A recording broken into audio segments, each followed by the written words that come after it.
আপনারা দেখেন সেই সাদ্দাম বাগেরহাটের ছেলেটাকে গ্রেপ্তার করে নিয়ে গেছে, বারবার তার জামিনের জন্য চেষ্টা করা হয়েছে।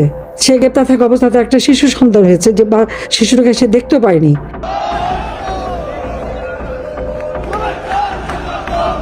অন্তত ওই শিশুটাকে তো কোলে নিতে পারতো, দেখতে পারতো। তাকে নিয়ে খুলনা জেলে রেখে দিয়েছে।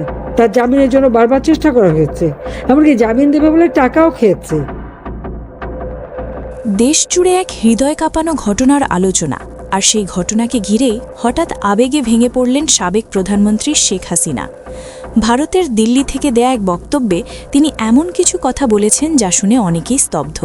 তিনি একজন ছাত্রলীগ নেতা সাদ্দামকে নিয়ে কথা বলতে গিয়ে চোখের পানি ধরে রাখতে পারেননি।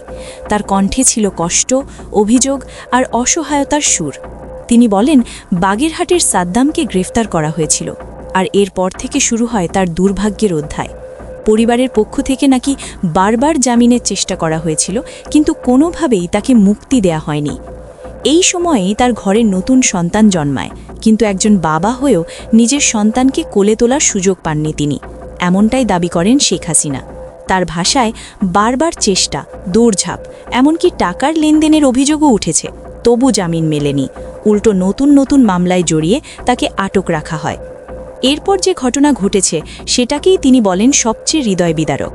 একদিন হঠাৎ খবর আসে সাদ্দামের স্ত্রী ও সন্তানকে ঘরে মৃত অবস্থায় পাওয়া গেছে। এই সংবাদ শুনে শেখ হাসিনার কণ্ঠ ভারী হয়ে আসে।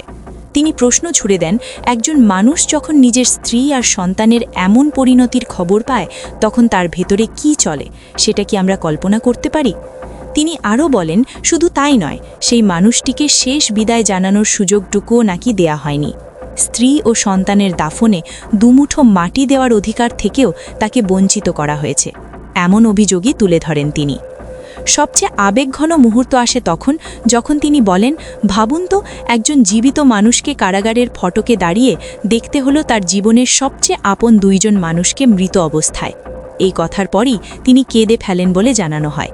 তার বক্তব্যে তিনি বর্তমান সরকারের দিকেও ইঙ্গিত করেন এবং প্রশ্ন তোলেন, এই ঘটনার দায় কে নেবে? তিনি অভিযোগের সুরে বলেন, দেশের মানুষ আজ ভয় আর অনিশ্চয়তার মধ্যে আছে। তবে এসব বক্তব্য তার ব্যক্তিগত মতামত এবং অভিযোগ হিসেবেই উঠে এসেছে। এই ঘটনার পর সামাজিক মাধ্যমে তুমুল আলোচনা শুরু হয়েছে।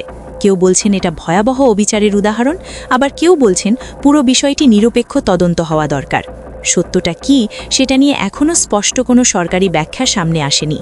কিন্তু একটা বিষয় স্পষ্ট, এই ঘটনাকে ঘিরে মানুষের আবেগ তীব্র। একজন বাবার অসহায়তা, একজন স্বামীর ভেঙে পড়া জীবন আর একজন নেত্রীর কান্না, সব মিলিয়ে বিষয়টি অনেকের হৃদয়ে দাগ কেটেছে। শেষ পর্যন্ত প্রশ্ন থেকেই যায়, এই ঘটনার আসল সত্য কি?